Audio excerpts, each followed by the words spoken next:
Pinakapamili ka na ba ng mga pangregalo mo? Konti pa lang. Ayun. Naghanap ako ng mura eh. Oh, yun. Speaking of mura, ito silipin natin this Monday morning.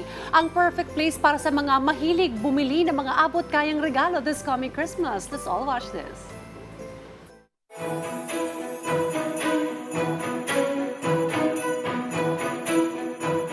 Kapag sumasapit na ang buwan ng Disyembre, una nang pumapasok sa isip ng tao ay ang pagbili ng regalo sa Divisoria, na kilalang destinasyon para sa mga mahilig sa abot-kayang produkto.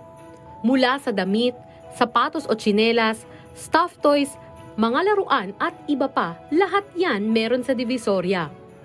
Kaya naman sa pagpasok nga ng Christmas season, dinadagsana ng mga mamimili ang Divisoria para makapili ng regalo.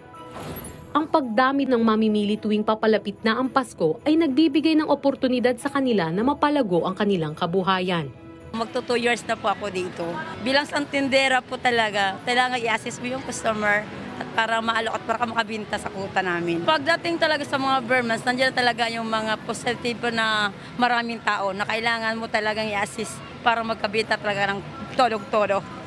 Ngunit bukod sa mga positibong dala ng Burmans para sa mga vendors, hindi din maiiwasan ang pagkakaroon ng mga pagsubok na kaakibat nito.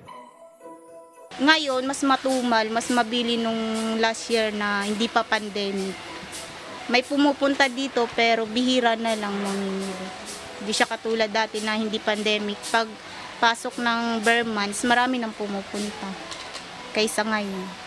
Dito ay mayroon din tayong mabibili ng mga basket na gawa sa abaka na pwedeng lagyan ng inyong Christmas present na talaga nga namang eco-friendly.